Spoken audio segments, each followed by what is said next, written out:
أعوذ بالله من الشيطان الرجيم. بسم الله الرحمن الرحيم.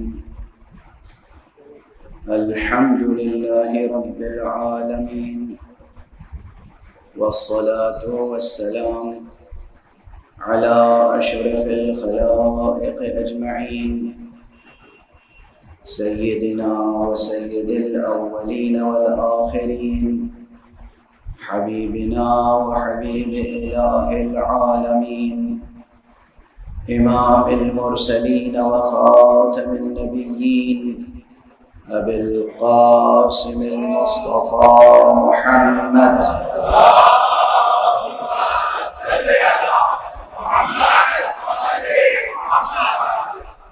وعلى أهل بيته الطيبين الطاهرين الهداة المهديين المعصومين المظلومين، واللعنة الدائمة على أعداء الحق والدين. أما بعد، فقد قال الله تعالى عز اسمه في محكم كتابه ومتقن خطابه: بسم الله الرحمن الرحيم. الله نور السماوات والأرض، مثل نوره كمشكاة فيها مصباح، المصباح في زجاجة، الزجاجة كأنها كوكب دري يوقد من شجرة مباركة زيتونة لا شرقية ولا غربية، يكاد زيتها يضيء ولو لم تمسسه نار، نور على نور. صدق الله العلي العظيم.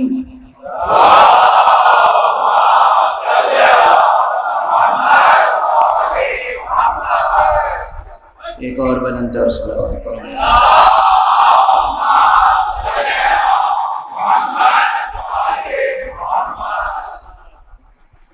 گزشتہ چند شبوں سے مسلسل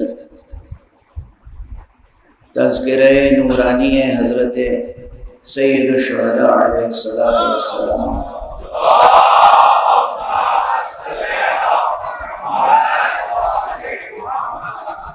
ہو رہا ہے، لیکن بیشتر حصہ بیان کا تقریباً تمہیدی اور مقدماتی رہا، اور آپ حضرات کی بلند و بالا صلواتوں کے ساتھ میری کوشش یہ رہی کہ دل کی کلی کھلے، ذہن کی فضا روشن ہو،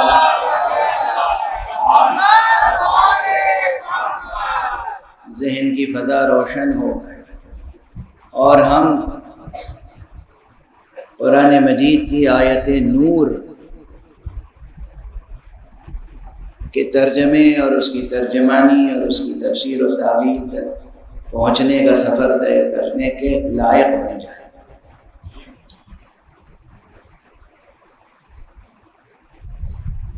سورہ مبارکہ نور کی یہ آیت جو 35ویں آیت ہے،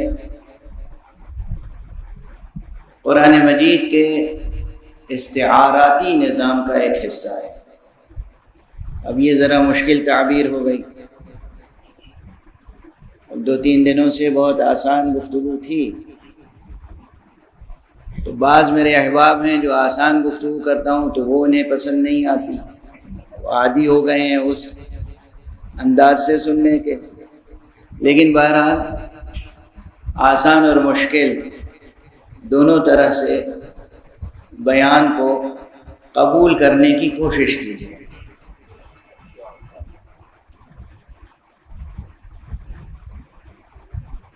استعارہ کہتے ہیں میٹافر کو، اور تشبیہ کہتے ہیں سملی کو. جب آپ کسی چیز کو کسی دوسری چیز سے مشابہ قرار دیتے ہیں، جب آپ کسی اپنے محبوب کو، معشوق کو کہتے ہیں کہ تمہارا چہرہ تو چاند کی طرح ہے، تو یہ ہے تشبیہ. اس میں جس کو تشبیہ دے رہے ہیں اس کا بھی ذکر ہے، جس چیز سے تشبیہ دے رہے ہیں اس کا بھی ذکر ہے، تو معلوم ہے کہ کیا کہہ رہے ہیں، تشبیہ دے رہے ہیں۔ استعارہ اس سے ایک قدم آگے ہے۔ استعارے میں یہ ہے کہ جس چیز کو تشبیہ دے رہے ہیں اس کا ذکر ہی نہیں کرتے، جس چیز سے تشبیہ دے رہے ہیں بس اسی کا ذکر کرتے ہیں، یہ ہو جاتا ہے استعارہ۔ اب اس کی تشبیہ و استعارے کی اور بہت سی قسمیں ہیں، ظاہر ہے کہ وہ ادب کی کلاسوں میں یا وہ ادب کی کتابوں میں دیکھ لیجئے گا۔ قرآن مجید میں تشبیہیں بھی آئی ہیں اور قرآن مجید میں استعارے بھی آئے ہیں۔ کس کو مثال کے طور پر پیش کر رہے ہیں، کس شے سے مثال دے رہے ہیں؟ قرآن مجید میں مثلا سورہ مبارکہ ابراہیم کی ایک آیت ہے اور وہ یہ ہے کہ أَلَمْ تَرَ كَيْفَ ضَرَبَ اللَّهُ مَثَلًا كَلِمَةً طَيِّبَةً كَشَجَرَةٍ طَيِّبَةٍ، کیا تم نے غور نہیں کیا، کیا تم نے دیکھا نہیں کہ کیسے ہم نے کلمہ طیبہ کو شجرہ طیبہ سے مشابہ قرار دیا ہے، کس طرح ہم نے کلمہ طیبہ کی مثال دی ہے شجرہ طیبہ سے۔ أَلَمْ تَرَ كَيْفَ ضَرَبَ اللَّهُ مَثَلًا كَلِمَةً طَيِّبَةً كَشَجَرَةٍ طَيِّبَةٍ، کیا تم نے غور نہیں کیا کہ ہم نے کس طریقے سے کلمہ طیبہ کی مثال دی ہے شجرہ طیبہ سے؟ توجہ ہے، کلمہ طیبہ کی مثال دی ہے شجرہ طیبہ سے۔ ایک تو مثال دی اور پھر توجہ دلائی، غور کرو کہ ہم نے مثال دی ہے اور کیوں مثال دی ہے۔ اور سمجھ رہے ہیں، ایک ہے کلمہ طیبہ۔ اب یہاں ظاہر ہے مفسرین کے درمیان بہت اختلافات ہیں کہ کلمہ طیبہ سے مراد کیا ہے، لیکن اتنا ثابت ہے کہ کلمہ طیبہ سے یقیناً جتنی چیزیں بھی مراد ہوں مگر ایک چیز یقینی ہے اور وہ ہے کلمہ مبارکہ لا الہ الا اللہ۔ اس کلمہ طیبہ کی مثال کس سے دی؟ شجرہ طیبہ سے۔ جس کی شان میں یہ کلمہ ہے وہ تو بے مثال ہے،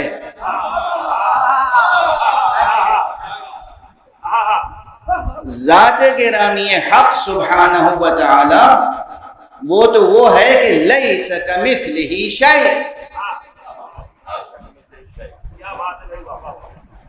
وہ مطلقاً بے مثال ہے، کسی شے سے اس کو مثال، کسی شے کی مثال اس کی ذات سے نہیں دی جا سکتی اور اس کی ذات کی مثال میں کوئی شے اور پیش نہیں کی جا سکتی، کوئی شے۔ یاد رکھیں ہمارے شعراء پروردگار انہیں سلامت رکھے، ان کو اور رزق سخن عطا فرمائے، لیکن یہ جو نازک سی ایک لکیر کھینچی ہوئی ہے یہ باقی رہنی چاہیے۔ ذات حق وہ ہے، اللہ سبحانہ و تعالیٰ کی ذات گرامی وہ ہے جس کی مثال کسی شے سے نہیں دی جا سکتی اور کسی شے کو اس کی ذات سے مثال نہیں دی جا سکتی۔ یہ یاد رہے، کل میں نے ایشور کے نراکار ہونے کا تذکرہ کیا تھا اور یہ وہ مسئلہ ہے دقیق جہاں بہت سو کے قدم لڑکھڑا جاتے ہیں۔ اسی لیے اردو کے ایک مفکر شاعر نے کہا، سب کو متنبع کیا، خود ملت اسلامیہ کو۔ ہماری کتابوں میں، کتابیں سب لکھنے والے معصوم تھوڑی ہیں، صرف اس پوری کائنات میں اگر کوئی ایک کتاب ہے جو ہر خطا سے مبرہ ہے، ہر تحریف سے مبرہ ہے، جس میں کوئی تحریف نہیں ہوئی، وہ بس ایک کتاب ہے اور وہ ہے کتاب باری، قرآن مجید۔ قرآن مجید اللہ کی جانب سے نازل ہونے والی کتاب ہے اور اس میں کسی قسم کی کوئی تحریف اور تبدیلی اور نعوذ باللہ خطا کا تو تصور ہی نہیں کیا جا سکتا۔ اس کے علاوہ جتنی کتابیں ہیں وہ سب انسانوں نے تالیف کی ہیں یا تصنیف کی ہیں۔ اگر کسی کتاب کے بارے میں یہ یقین حاصل ہو جائے کہ یہ تحریر، یہ کتاب معصوم کی ہے، تو پھر اس کا بھی وہی درجہ ہوگا جو معصوم کا درجہ ہے، اس کا بھی وہی درجہ ہوگا جو معصوم کا درجہ ہے۔ لیکن اگر کوئی کتاب خود معصوم نے بیٹھ کے اپنے قلم سے لکھی نہیں ہے، لکھی ہے وہ کتاب دوسروں نے، تو اس کتاب کو بھی ہم وہ درجہ نہیں دے سکتے، کیونکہ معصوم نے اپنے قلم سے بیٹھ کر خود نہیں تصنیف فرمائی یا تالیف فرمائی۔ ایک آواز یہاں سے اٹھی تھی جب میں نے کہا کہ کائنات میں ایک ہی کتاب ہے، تو ایک آواز اٹھی اور اس آواز کو میں نے سن لیا ہے، تو ایک اشتباہ ہے وہ دور کر دوں۔ آپ حضرات ایک کتاب سے اور واقف ہیں جس کا نام ہے نہج البلاغہ۔ یہ غلط فہمی نہ ہو کہ یہ کتاب نہج البلاغہ سرکار ولایت حضرت امیر المومنین علی ابن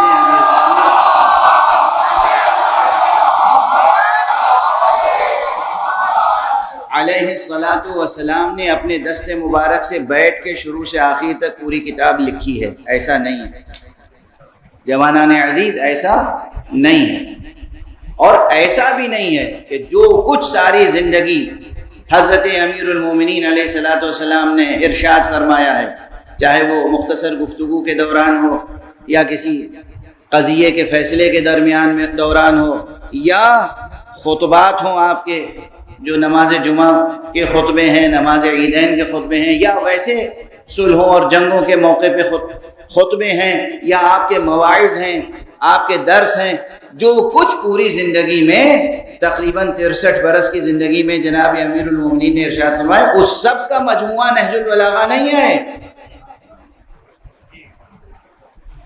حضرت کے بعد سن 406 ہجری میں، حضرت کا زمانہ کیا ہے؟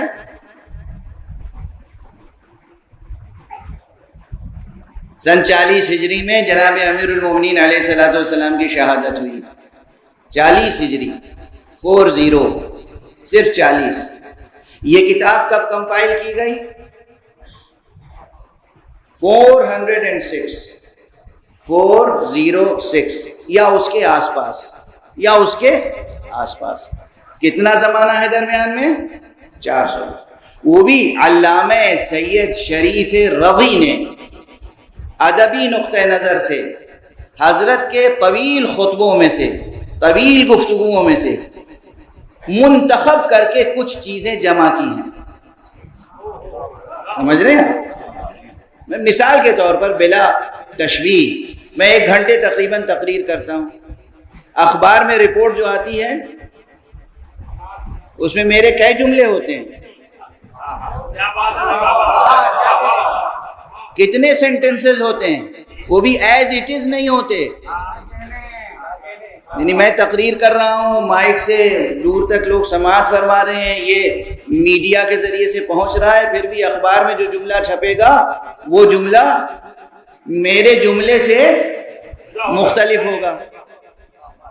اور ہمارے یہاں تو اب نیریشنز میں یہی ہوتا ہے، جو نیریشنز پہنچے ان میں سے بھی اقتباس کیا گیا، وہ اقتباسات کا مجموعہ ہے نہج البلاغہ۔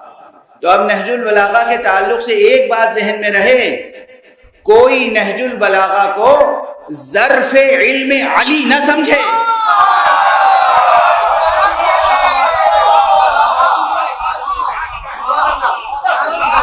نہج البلاغہ کشکول رضی کا نام ہے، ظرف علم علی کا نام نہیں۔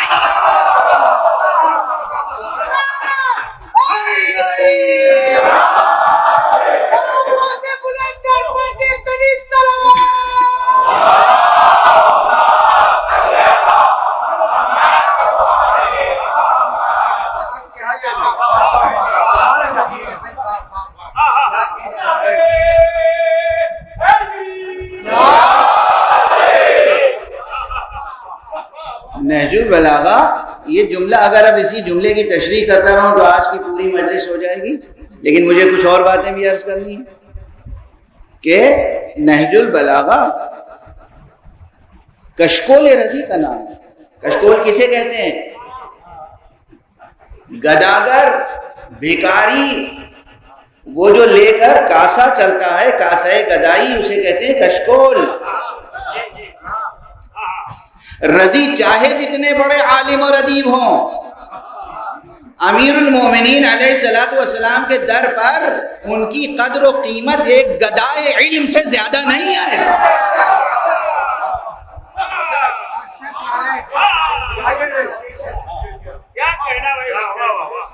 رضی ہوں، ان کے بڑے بھائی سید مرتضیٰ ہوں، یا کوئی بھی اپنے وقت کا بڑے سے بڑا عالم ہو، کوئی بھی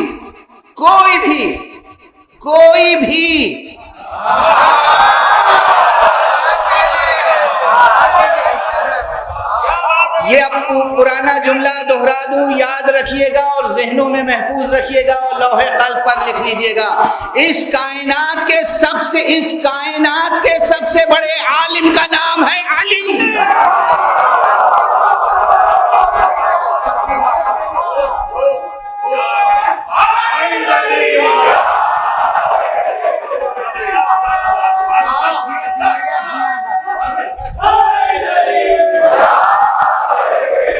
اور قبل اس کے کہ سنبھل کے پورا کر لینے دیجیے جملہ، قبل اس کے کہ آپ غلو کا الزام لگائیں، ایک جملہ کہہ دوں، آپ کے تمام اعتراضات کا سد باب ہو جائے گا۔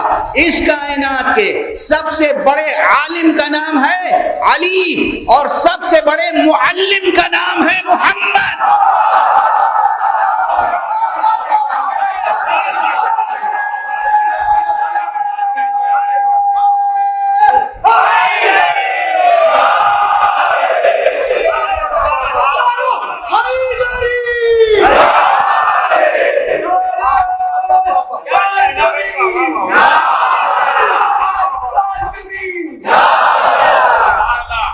اور مصطفیٰ وہ ذات ہے، وہ معلم ہے، مصطفیٰ وہ معلم ہے جس کی آغوش میں تعلیم و تربیت پانے والے عالم کا نام ہے علی۔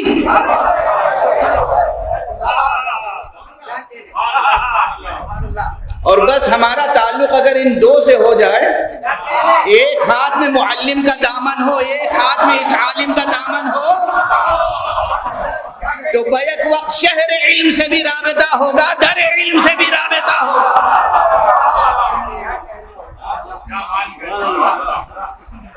اور پھر ممکن ہے کہ جہل کی سیاہ آندھی قریب سے بھی گزر جائے۔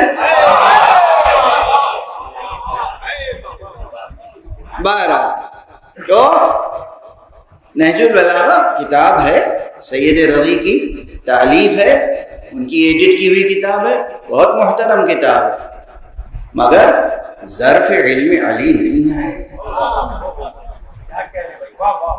ظرف علم علی ہو کیسے سکتی ہے یہ کتاب؟ علی کی ذات وہ ہے جسے قرآن مجید میں حق سبحانہ و تعالی نے کہیں کتاب مبین کہا ہے، کہیں امام مبین۔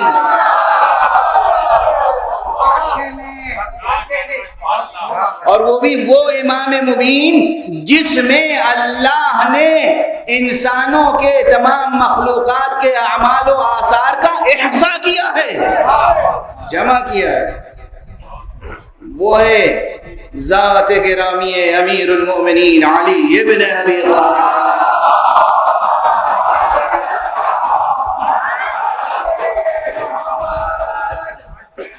بہرحال بات سے بات نکلتی چلی آتی ہے، تو جو عرض کرنا ہوتا ہے وہ جملہ بھی ادھورا رہ جاتا ہے۔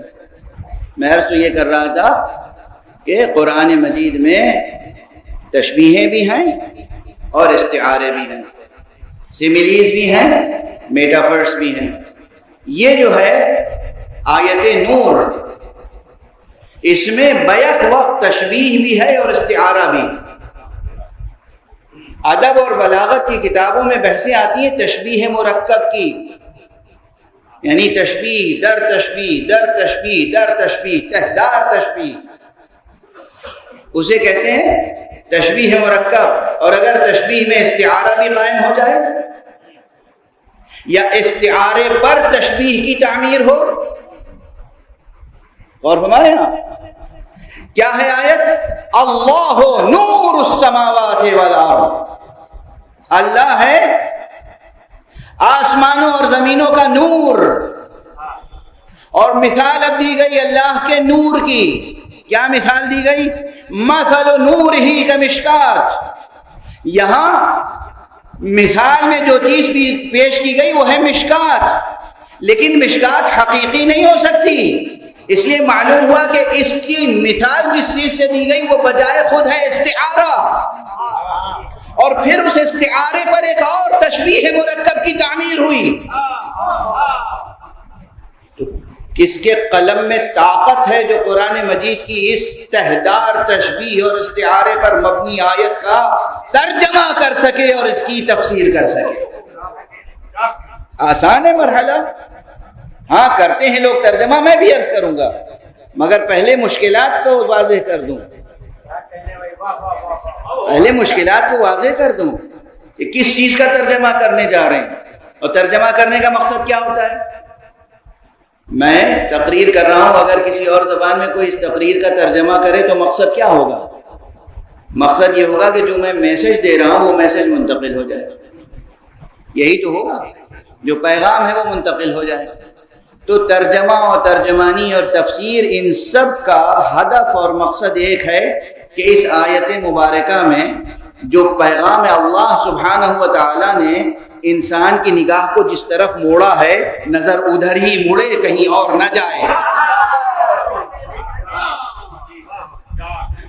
واضح ہے؟ جب کہا اللہ نور السماوات والارض، اللہ ہے آسمانوں اور زمینوں کا نور، تو فوراً توجہ سب کی گئی کس کی طرف؟ اللہ کی طرف. لیکن وہ ذات ایسی ہے جو نہ کسی کے دامن نگاہ میں سمٹ سکتی ہے، نہ دامن ذہن میں سمٹ سکتی ہے، نہ دامن خیال میں سمٹ سکتی ہے. ممکن نہیں ہے کہ اس کی ذات کا کوئی بھی تصور کسی ذہن میں آ جائے. جو چیز ذہن میں آ جائے گی وہ خدا نہیں رہ سکتی. اس لیے خدا کی طرف جتنی نگاہیں اٹھیں فوراً کا مثل نورہ کمشکات، اس کے نور کی مثال مشکات جیسی ہے. توجہ موڑی، توجہ موڑی تو جس طاق کی طرف، جس در کی طرف، جس دیوار کی طرف، جس بیت کی طرف نظر موڑی ہے وہیں جائے، کسی اور بیت کی طرف نہ جائے.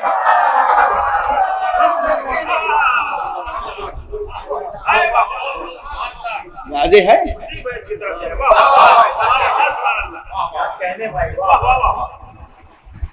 ترجمے اور ترجمانی اور تفسیر کا مقصد سمجھ رہے ہیں آپ؟ ورنہ معلوم ہے کہ ڈکشنری کھول کے بیٹھ گئے اور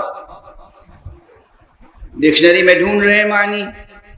اب اتنی بار یہ جملہ کہہ چکا ہوں کہ دہراتے ہوئے مجھے شرم آتی ہے، مگر یہ بچوں کو یاد دلانے کے لیے کہہ لینے دیجیے کہ ڈکشنری میں کبھی میننگ نہیں ملتی. ڈکشنری میں کیا ملتا ہے؟ لفظ کے بدلے لفظ، میننگ نہیں ملتی. میں مثال دوں آج ایک نئی، روح، رے واو ہے روح. روح کے معنی ڈکشنری میں تلاش کرو گے مل جائیں گے. ڈکشنری میں روح ہے؟ روح تو آپ کے اندر ہے، روح تو آپ کے اندر ہے موجود. ڈکشنری میں روح نہیں ہے. ڈکشنری میں اس روح ورڈ کے بدلے کوئی اور ورڈ مل جائے گا. اسپرٹ، سول، نفس، وہ جوہر مجرد جو انسان کو ودیعت الہی ہوتا ہے، امر ربی، ہزار تشریحیں مل جائیں گی مگر روح نہیں ملے گی. واضح ہے نا؟ اب بہرحال کوئی صاحب ڈکشنری لے کے بیٹھ جائیں اور اس میں تلاش کریں اللہ نور السماوات والارض مثل نورہ کمشکات. اب سب سے مشکل لفظ مثلا مشکات آیا تو ڈھونڈیں گے مشکات کے کیا معنی ہیں. مشکات کے معنی ہے طاق. دیواروں میں طاقچہ بنتا تھا نا، وہ بھی وہ طاق ایک ہوتا ہے، اب کیا کہیں، اپنی اردو زبان ہے، جھروکا، روشن دان، یعنی ادھر سے ادھر دیکھ سکتے ہیں، ادھر سے روشنی ادھر آ سکتی ہے، ہوا ادھر آ سکتی ہے، بیچ میں دیوار نہیں ہے۔ ایک یہ کہ نہیں، دیوار ہے اور دیوار میں بند طاق ہے جس پر چراغ رکھا جا سکتا ہو، اس کو کہتے ہیں مشکات۔ اور ایسا طاقچہ، ایسا طاق کہ جس میں ایک چراغ رکھا ہوا ہے، اور اس چراغ کیسا ہے کہ اس پر ایک فانوس ہے اور وہ فانوس چمک رہا ہے اس طرح جیسے موتیوں سے بنا ہوا ہو، اور وہ بھی اس طرح چمک رہا ہے کہ جیسے کوئی روشن ستارہ چمک رہا ہو۔ اب دیکھیے آپ، ایک تہ در تہ کتنی تشبیہیں ہیں، لیکن سب سے بڑا مسئلہ ہے کہ وہ طاق کون سا ہے جس پر وہ چراغ رکھا ہے جو اللہ کے نور کی مثال بن سکتا ہے۔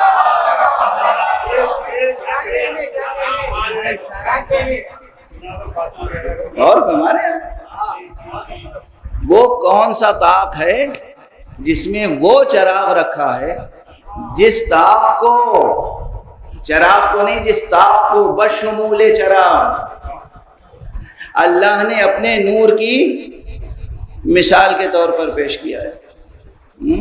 تو توجہ اس گھر کی طرف رہے، اس در کی طرف رہے، اس دیوار کی طرف رہے، اس طاق کی طرف رہے، کسی اور طرف رخ کر کے کوئی زیارت نہ پڑھ لے۔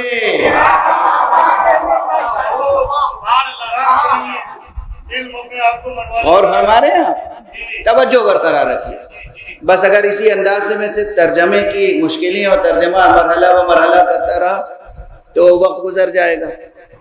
آج اتنا سمجھ لیجئے، یہیں پہ دامن بیان کو سمیٹنا شروع کر رہا ہوں تاکہ وقت کے اندر گفتگو تمام ہو سکے۔ پہلے فقرے پہ آ جائے، اللہ نور السماوات والارض، اللہ آسمانوں و زمینوں کا نور ہے۔ اب جو لوگ عربی زبان کے شجروں سے واقف ہیں کہ عربی میں کس طریقے سے ایک روٹ ورڈ سے بہت سے ورڈز بنتے چلے جاتے ہیں، کل ایک سعادت مند جوان نے مجھ سے یہ سوال کیا تھا، اور پھر جو ایٹیمولوجی ہے عربک ورڈز کی، اس سے آگے بڑھ کے پھر آتی ہے بلاغت کی بات، اور وہاں پر یہ مسئلہ کھڑا ہوتا ہے کہ کہاں پر مصدر اس میں فاعل کے معنی میں استعمال ہو جاتا ہے، کہاں مصدر اس میں مفعول کے معنی میں استعمال ہوتا ہے، یعنی لفظ ہے مصدر اور وہ استعمال ہو رہا ہے اس میں فاعل کے طور پر، لفظ ہے مصدر استعمال ہو رہا ہے اس میں مفعول کے طور پر۔ اشارہ کر رہا ہوں، یہ صرف جو حضرات ذوق رکھتے ہیں، جو حضرات ذوق نہیں رکھتے ہیں، بہرحال کوئی جملہ جب کان میں پڑتا ہے اور ذہن تک پہنچتا ہے تو کوئی نہ کوئی اس کا اثر ہوتا ہے۔ سن لیجئے آپ، تو یہاں پر بعض مفسرین کی ایک رائے یہ ہے کہ جو کہا گیا اللہ نور السماوات والارض، اللہ آسمانوں اور زمینوں کا نور ہے، یہاں لفظ نور سے مراد دراصل منور ہے، یعنی اللہ آسمانوں اور زمینوں کو روشن کرنے والا ہے۔ اللہ، اہل ظاہر کو یہ تفسیر زیادہ پسند ہے، اہل باطن کی باتیں الگ ہیں۔ اللہ آسمانوں اور زمینوں کو، اللہ اس پوری کائنات کو، اللہ اس عرصہ ممکنات کو روشن کرنے والا ہے، منور ہے۔ نور یہاں بمعنی منور ہے، ایک رائے یہ عرض کر رہا ہوں۔ تو وہ ہر شے کو جس کو جیسے نور کی ضرورت ہوتی ہے اس کو ویسا نور فراہم کرتا ہے۔ دن کو روشن کرنے کے لیے سورج کا چراغ جلا دیتا ہے، رات کو روشن کرنے کے لیے چاند کو روشن کر دیتا ہے، مادی دنیا کو روشن کرنے کے لیے مادی نور خلق کرتا ہے، لیکن روحوں کو روشن کرنے کے لیے وہ مجرد نور خلق کرتا ہے۔ اس مجرد نور میں کسی کا نام مصطفیٰ ہے، کسی کا نام مرتضیٰ ہے، کسی کا نام حسین سید الشہداء۔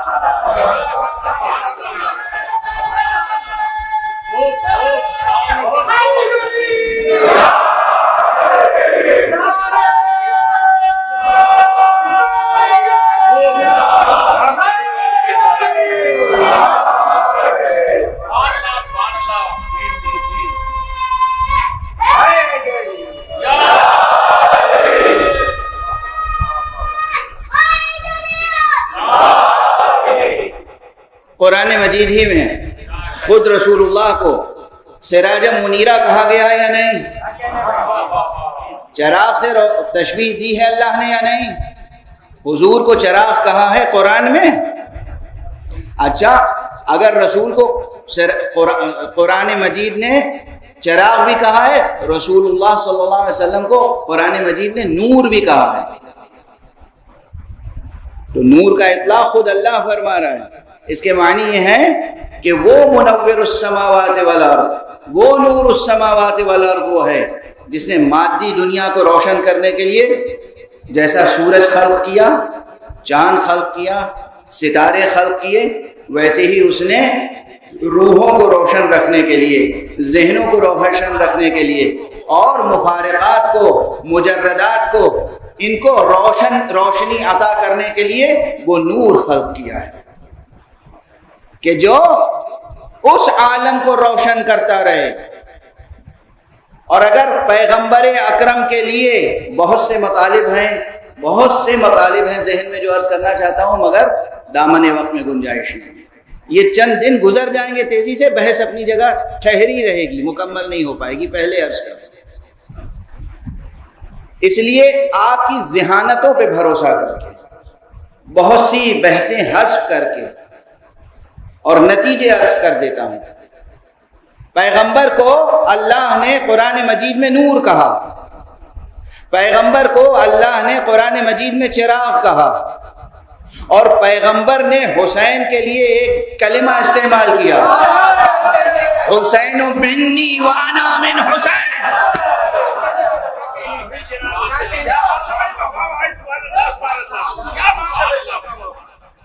اب اگر حضور کی ذات گرامی بنفس قرآن نور ہے، اگر حضور کی ذات گرامی بنفس قرآن چراغ ہے، تو مجھے کہنے میں کوئی تعمل ہے؟ کسی اور سے سند چاہیے، دلیل چاہیے، برہان چاہیے؟ حسین مجسم نور ہے، حسین مجسم چراغ ہے۔ اگر زندگی میں کامیابی حاصل کرنی ہے تو حسین کے انوار کی روشنی میں زندگی بسر کرو، اور حسین کے اقدار کے ساتھ ساتھ زندگی بسر کرو۔ صلوات پڑھ دیں محمد و آل محمد۔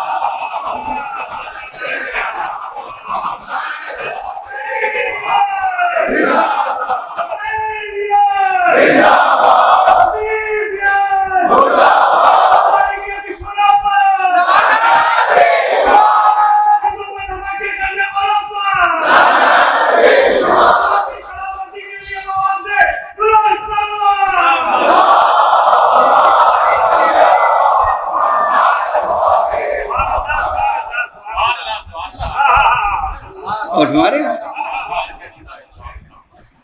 ویسے یہ حدیث بھی آپ نے لاکھوں بلکہ لاکھوں سے بھی زیادہ بار سنی ہوگی، لیکن خدا کی قسم کتنی حسین ہے یہ حدیث۔ ایک تو یہ یاد رکھیے کہ املا بھی دونوں کا ایک ہے، حسین لکھو یا حسین،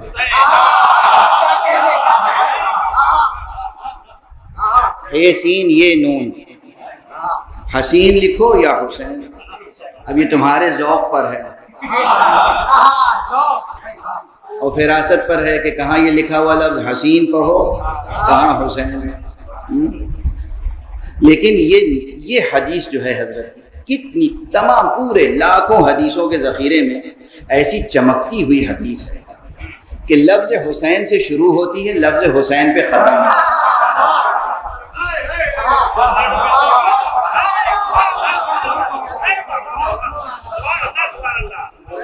قربان ہو جائے پوری کائنات کی فصاحت و بلاغت کلام مصطفیٰ صلی اللہ علیہ وآلہ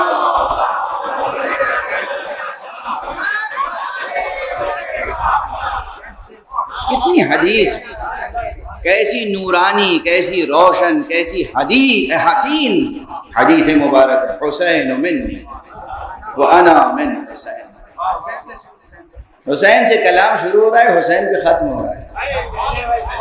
یعنی اگر رسول کے دامن سے وابستہ رہنا ہے تو ہمارا اور تمہارا سفر حسین سے حسین تک رہے گا۔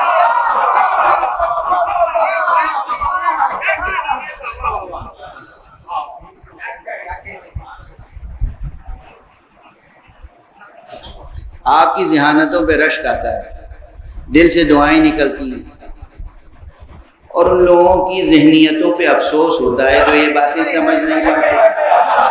ایک صلوات پڑھ دیجیے محمد وآلہ۔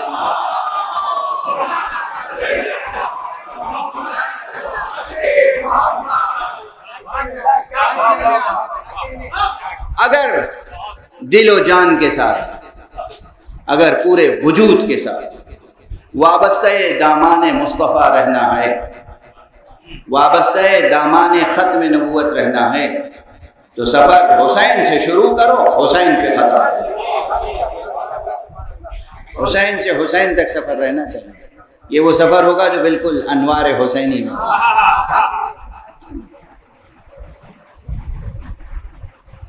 معلوم ہے، تاریخ میں مشہور ہے تاریخ ولادت سرکار سید الشہداء 3 شعبان 4 ہجری، اس پر تقریباً اجماع ہے یا شہرت ہے۔ اب یہ نہیں کہہ کے آپ کے ذہن کو مقدر کرنا چاہوں گا، لیکن پھر بھی کہہ رہا ہوں تاکہ جن میں تحقیق کا ذوق ہے وہ اپنے ذوق کو بھی آسودہ کریں۔ تاریخ میں، یہ انسانوں کی لکھی ہوئی تاریخ میں، درباریوں کی لکھی ہوئی تاریخ میں، بازاریوں کی لکھی ہوئی تاریخ میں،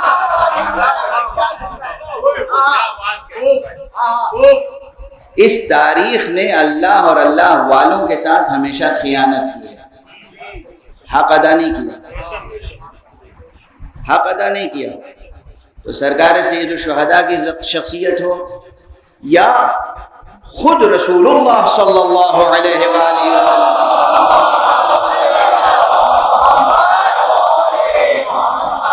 یہ جو عام تاریخیں ہیں ان میں جو کچھ لکھا ہوا ہے وہ صحیح نہیں ہے۔ نہ جانے کتنے حالات، مناقب، فضائل چھپائے گئے، نظر انداز کر دیے گئے، لکھے نہیں گئے، اور کتنے فضائل کو حضرت کے اور آپ کے اہل بیت کے فضائل کسی اور سے منسوب کر دیے گئے۔ ارے کتنے جملے، کتنے کلمات، کتنے خطبے اہل بیت کے دوسروں کے نام سے منسوب ہیں۔ مشکل یہی ہوتی ہے جسے کچھ نہیں آتا وہ دوسرے کے جملے رٹھی کے تو سنا سکتا ہے نا۔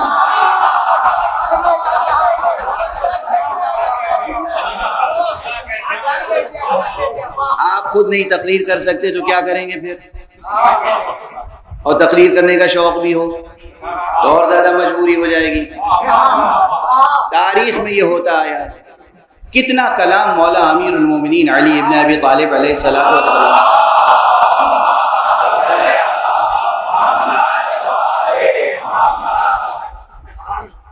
ایسوں کے نام سے منسوب کیا گیا جنہیں ہاتھ میں قلم پکڑنے کی تمیز نہیں تھی، جنہیں منبر پہ بیٹھنے کی تمیز نہیں تھی، جن کا لہجہ درست نہیں تھا، نہ جانے کتنے گونگوں اور ہکلوں کے نام فصاحت و بلاغت کے دیوان کر دیے گئے۔ اور ہمارے یہاں یہ ظلم و ستم ہوا ہے۔ چنانچہ تاریخ اہل بیت تلاش کرنے اور صحیح مطالب کو حاصل کرنے کے لیے بہت عرق ریزی کرنی پڑتی ہے، بہت راتوں کو آنکھوں میں کاٹنا پڑتا ہے، آنکھوں کے تیل سے چراغ روشن کرنا پڑتا ہے، بہت محنت کرنی پڑتی ہے۔ تو یہ جو تاریخیں ہیں نا، ولادت کی تاریخیں، کسی بھی معصوم کی ولادت کی تاریخ پر اتفاق رائے مورخین کو نہیں ہے، کتنے اقوال موجود ہیں، مل جاتے ہیں، لیکن بہرحال مشہور اور ہمارے یہاں مقبول تاریخ یہی ہے کہ 3 شعبان سن 4 ہجری حضرت سید الشہداء امام ابو عبداللہ الحسین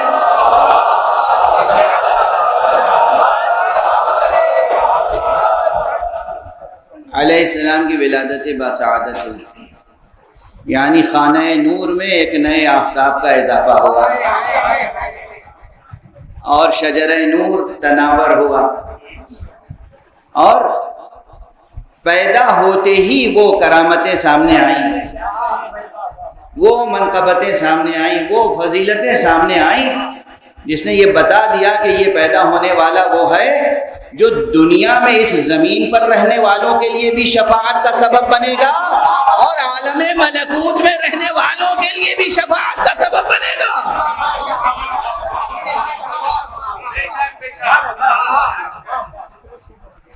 کسی فرشتے کو بھی اگر شفاعت مطلوب ہو تو وہ ارے یہ شفاعت کے منکر انسان کس شمار قطار میں ہے، کس شمار قطار میں؟ جہاں فرشتے قطار میں لگے ہوں کہ حسین ایک چشم کرم فرما دیں۔ اور دیکھیے ابھی میں نے کیا عرض کیا تھا کہ حضور کے دامن سے وابستہ رہنا ہو تو حسین سے سفر شروع کرو، حسین تک کیا حسین سفر ہوگا، کیا عظیم سفر ہوگا، کیا نورانی سفر ہوگا۔ آیا فرشتہ کس کے پاس؟ حضور کے پاس۔ حضور نے بھیجا کس کے پاس؟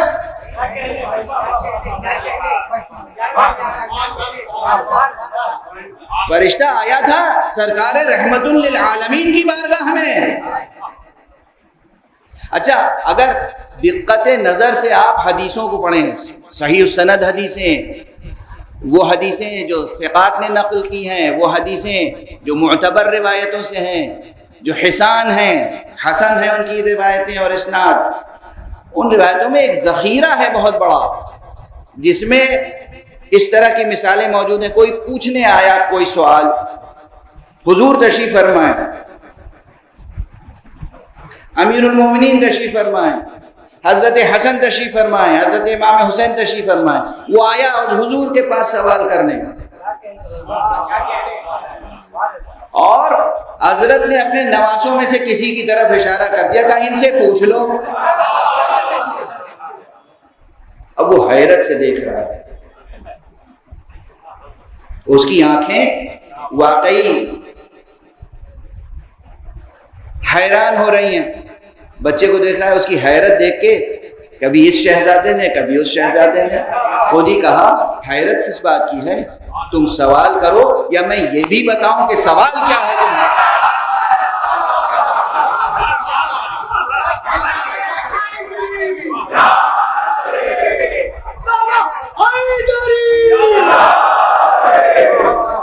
تم حیرت میں مبتلا رہو گے، پوچھو گے یا میں یہ بتاؤں کہ پوچھنا کیا چاہتے ہو اور یہ بھی بتاؤں کہ اس کا جواب کیا ہے۔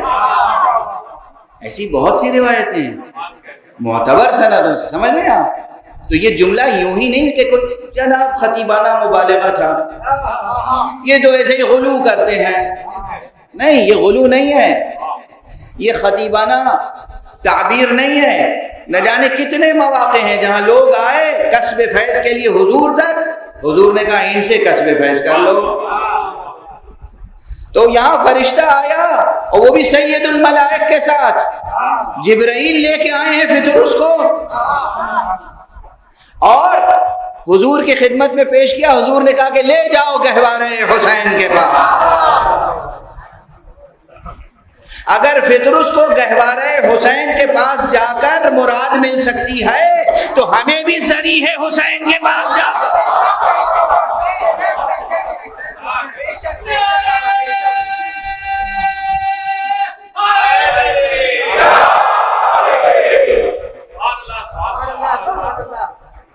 یہ بدعتیں نہیں ہیں، یہ شرک نہیں ہے، یہ تو وہ راستہ ہے جو رسول دکھا کے گئے ہیں۔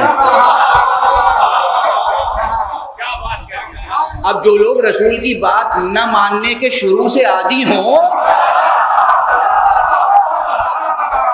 انہیں آج ہم کیسے سمجھا سکتے ہیں؟ صلوات پڑھ دیں محمد و آل محمد۔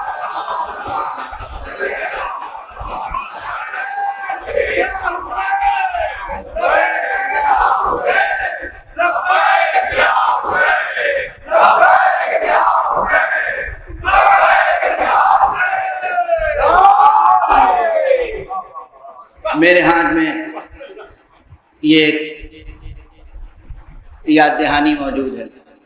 جیسے ہی ممبر پہ آیا تھا تو بچے نے مجھے یہ دے دی تھی. یہ بڑی اہم تحریک ہے. دنیا کے مختلف ملکوں میں ہمارے جوان، بہت سے جوان ہوئز حسین کی تحریک چلا رہے ہیں. مجھے دل سے پسند ہے یہ تحریک.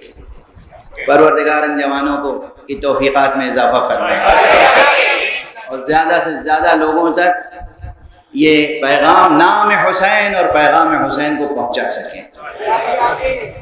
یہ ہم سب کے اوپر فرض ہے. جو جتنا کنٹریبیوٹ کر سکے کم ہے. اس کرۂ ارض پر کوئی ایک فرد بشر بھی باقی رہنے نہ پائے جو نام حسین اور پیام حسین سے آشنا نہ ہو. یہ عزم آپ کے اندر زندہ رہنا چاہیے جس طریقے سے بھی ممکن. ہاں، انٹلیکچوئلز، اسکالرز، دانشوروں، مدبروں اور علماء اور فقہا کے زیر سایہ تحریکیں چلتی ہیں. تو میں پہلی ہی مجلس میں کہہ چکا ہوں، پروان چڑھتی ہیں. آپ جتنی محنت کریں مگر ایک رہبر کے اشارے پر چلیں. ایک وقت میں 2 رہبر ہوں گے تو مسئلے پیچیدہ ہوں گے. رہبر کے انتخاب میں خطا نہ ہو اور محنت کریں اور جس طرح ممکن ہو سرکار سید الشہداء کی خدمت کریں. خلوص کے ساتھ، اخلاص کے ساتھ، بے لوث خدمت، بے غرض خدمت، بے ریا خدمت، دکھاوے کا شائبہ نہ ہو، کوئی اور غرض بھی نہ ہو، کوئی غرض نہیں. حسین علیہ السلام کے در پر جو بے غرض جائے اس کی کوئی غرض ایسی نہیں ہوتی جو پوری نہ ہو.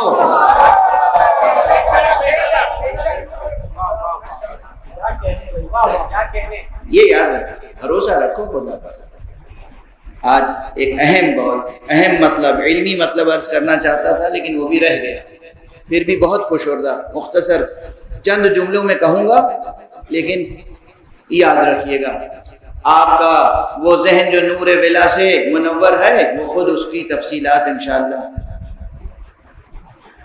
سمیٹ لے گا اپنے دامن میں. یہ جو کیمپ لگا رہے ہیں بہرحال یہ غالباً بلڈ ڈونیشن کیمپ ہے. بعض حضرات اس کی مخالفت کرتے، نہیں، مخالفت نہ کیجیے. آقا حسین علیہ السلام کے نام پر اگر بلڈ ڈونیشن کیمپ لگتا ہے تو اس میں بھی ضرور شرکت کیجیے جو لوگ شرکت کر سکتے ہیں. نہیں، آقا حسین کے نام پر ہر وہ کام جو تعمیری ہو، جو کنسٹرکٹیو ہو، کلچرل ہو، ایجوکیشنل ہو، جس طرح کے پرامن کام ہو، ان سب میں آپ کو حصہ لینا چاہیے، جو شخص بھی حصہ لے سکتا ہے. یہ بے غرضی کہاں سے پیدا ہوتی ہے؟ کیسے پیدا ہوتی ہے؟ کیسے انسان کیسے بے غرض ہو سکتا ہے؟ ایک مثال دے دوں، حالانکہ مجلس بالکل تمام ہو چکی ہے لیکن اب زبان پہ مثال آ رہی ہے تو سن لیجئے. میں لندن سے آیا ہوں، مہمان ہوں اور ایک ذمہ دار شخص کا مہمان ہوں. ایک ذمہ دار شخص کا مہمان ہوں تو پھر مجھے کوئی پریشانی لاحق نہیں ہوگی کہ بھائی وہاں اس چیز کی بھی ضرورت ہوگی، رہنے کے لیے کمرہ بھی چاہیے، سونے کے لیے بستر بھی چاہیے، تکیہ کرنے کے لیے کوئی مضبوط دیوار بھی چاہیے، گرمی سے بچنے کے لیے سائبان بھی چاہیے، اور جسم کی بھوک مٹانے کے لیے غذا بھی چاہیے، استراحت کے لیے آرام بھی ضروری ہے، آرام کی جگہ چاہیے، آرام کے وسائل چاہیے، مجلس جہاں ہے وہاں پہنچنے کے لیے سواری بھی چاہیے، اور بس آپ جانتے ہیں کتنی ضرورتیں.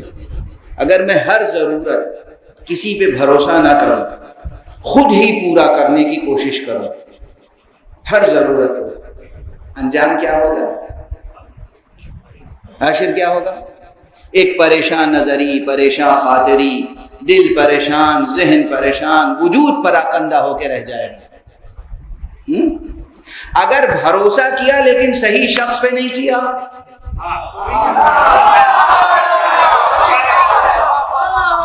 تو بھی نتیجہ کیا ہوگا؟ اس سے بھی بدتر۔ لیکن اگر بھروسہ کیا اور صحیح ذمہ دار شخص پر بھروسہ کیا تو اب کوئی فکر ہی نہیں ہے، کوئی فکر نہیں ہے۔ اور ہمارے یہاں بس یہ بہت بڑی مثالیں دوں تو پورے 1 گھنٹے کا لیکچر صرف اسی عنوان پر ہو جائے۔ لیکن اگر کسی ذمہ دار ذات پر بھروسہ کیا تو پھر کوئی پریشانی نہ دل کو لاحق ہوگی نہ ذہن کو۔ اسی لیے اللہ نے نبیوں کو بھیجا اور اماموں کو بھیجا اور کلمہ توحید سے آشنا کیا۔ تم کچھ نہ تھے تو میں نے تمہیں وجود عطا کیا، تم اپنی بھوک نہیں مٹا سکتے تھے تو ہم نے ماں کے سینے سے تمہاری غذا فراہم کی، تم کچھ نہیں کر سکتے تھے تو تمہاری ہر ضرورت کو پورا کیا۔ اب جب بڑے ہو گئے تو ادھر ادھر پریشان کہاں ہوتے ہو؟ خدا کی ذات پر بھروسہ کرنا سیکھو۔ توکل، توکل، 2 لفظ یاد رکھیے گا۔ توحید کا نظریاتی پورا نظام اس لیے انٹروڈیوس کیا گیا تاکہ عملی طور پر توکل اختیار کر سکیں۔ جس کی زندگی میں توکل نہیں ہے وہ اہل توحید نہیں ہو سکتا۔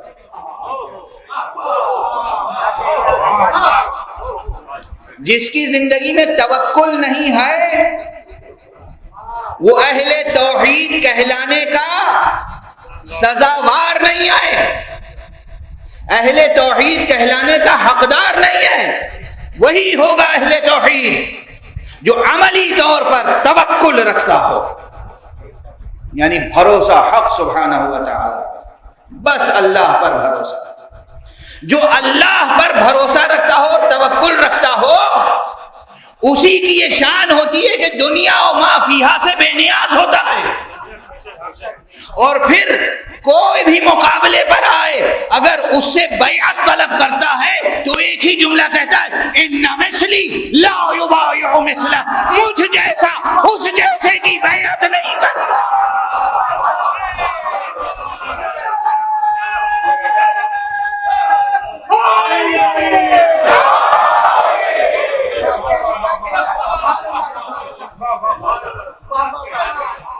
مجھ جیسا، بس مجلس تمام۔ یہ خود یہ جملہ ایک سرچشمہ نور ہے خدا کی قسم۔ آقا حسین علیہ السلام کا یہ جملہ ایک سرچشمہ نور ہے۔ مجھ جیسا، مجھ جیسا، میں نہیں، آئی می کا کلچر نہیں ہے۔ نعوذ باللہ، سرکار سید الشہداء کو کوئی خسیس، کوئی رقیق، کوئی شقی، کوئی لعین انانیت یا تکبر یا اس طرح کے الزامات لگانے اور اتہامات لگانے کی کوشش نہ کرے۔ اس لیے کہتے ہیں کہنے والے، اس لیے یہ سخت جملے آ جاتے ہیں میری زبان پر۔ بعض حضرات نے کہا آپ دن بدن تلخ ہوتے جا رہے ہیں۔ میں نے کہا بالکل صحیح ہے، اور مجھے اپنی تلخی پہ کوئی شرمندگی بھی نہیں ہے۔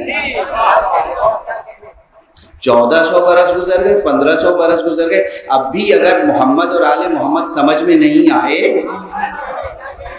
تو کب تک ہم مسکرا کے آپ کو برداشت کریں گے؟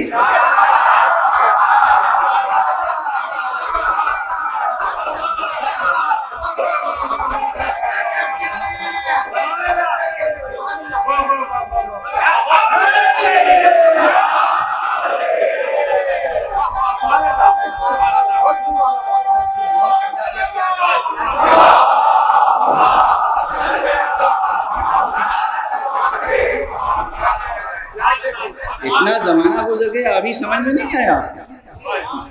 ابھی کہتے ہیں چونکہ بنی ہاشم میں ایک انانیت تھی اور وہ چاہتے تھے کہ ان کی سلطنت رہے، اور حسین کے والد علی چونکہ خلیفہ رہ چکے تھے تو حسین چاہتے تھے کہ یہ خلافت میرے گھر سے باہر نہ نکلے۔ ارے وائے ہو اس فکر پر،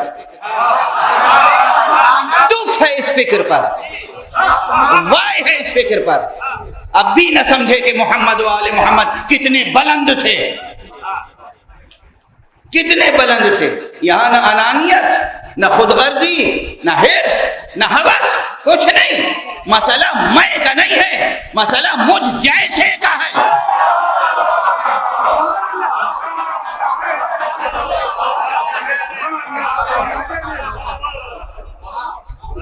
مجھ جیسا سمجھنا ہو، یہ مجھ جیسا کیا مطلب؟ مجھ جیسا کیا مطلب؟ پھر پلٹ کے جاؤ، حسین منی وانا من حسین۔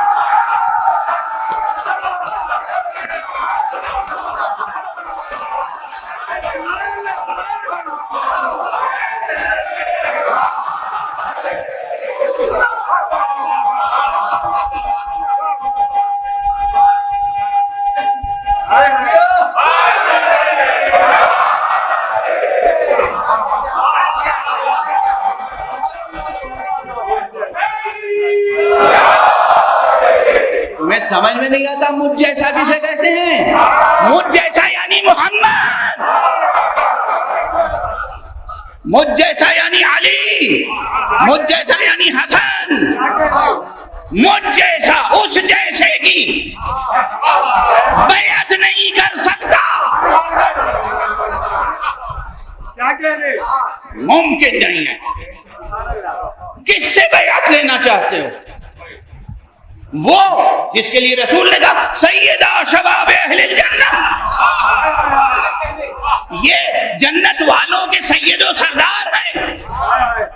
سید و سردار سے بیعت لے کے بھی تم جنتی رہ جاؤ گے؟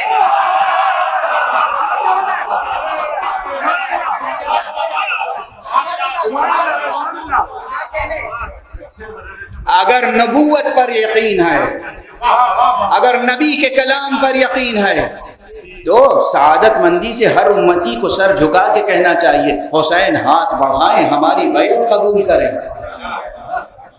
کیوں؟ ہم کیوں حسین کہیں گے؟ ہم کیوں تمہاری بیعت قبول کریں؟ آپ سید و سردار جنت ہیں، رسول نے پہچنوایا ہے، اور ہم چاہتے ہیں کہ ہم بھی جنتی ہو جائیں۔ حسین سے خدا کی قسم وہی حسین سے بیعت طلب کر سکتا ہے جس کا نہ نبوت پہ یقین ہو، نہ آخرت پر، جنت پہ یقین ہی نہ ہو، جنت پر یقین ہی نہ ہو، آخرت پر یقین ہی نہ ہو، نبوت پر یقین ہی نہ ہو، وہی حسین سے بیعت طلب کر سکتا ہے، اور کوئی طلب نہیں کر سکتا، نہ حسین سے، نہ حسین جیسے سے۔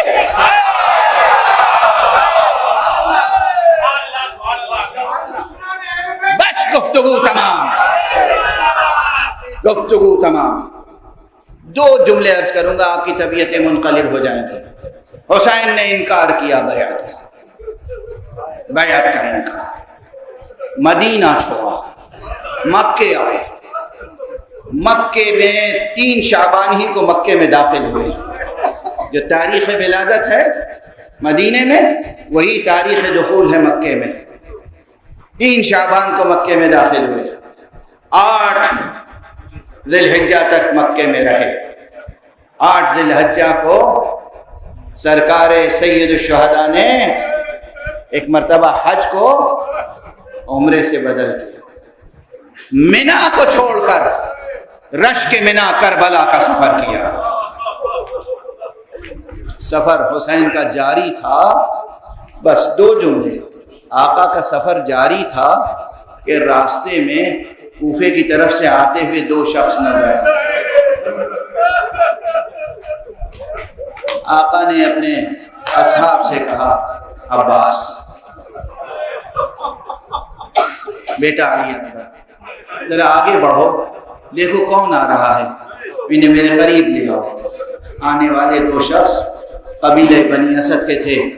آتے ہی انہوں نے سرکار سید الشہداء کے روئے مبارک کو دیکھا، روئے انور کو، اور ان کی آنکھوں میں آنسو،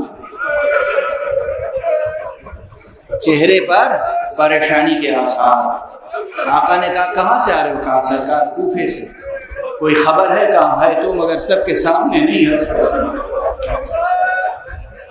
نہیں اطمینان رکھو، یہ سب ہمارے دل و جگر کے ٹکڑے ہیں، جو کہنا ہو کہو۔ کہا آقا کیا بتاؤں، جب مدینے سے چل رہا تھا، جب مکے سے، جب کوفے سے نکل رہا تھا، تو آپ کا سفیر محترم اس کے پاؤں میں رسیاں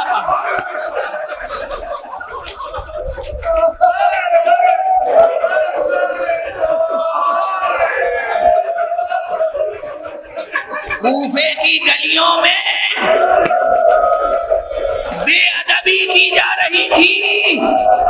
آقا حسین، مسلم ابن عقیل اور ان کو اپنے گھر مہمان رکھنے والے ہانی ابن عروہ دونوں کو قتل کر دیا گیا۔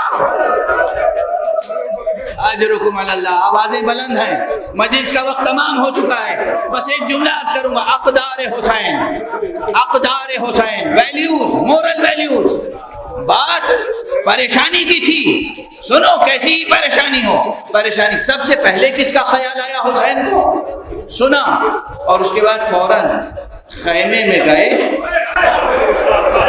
مسلم کی یتیم بچیوں کو۔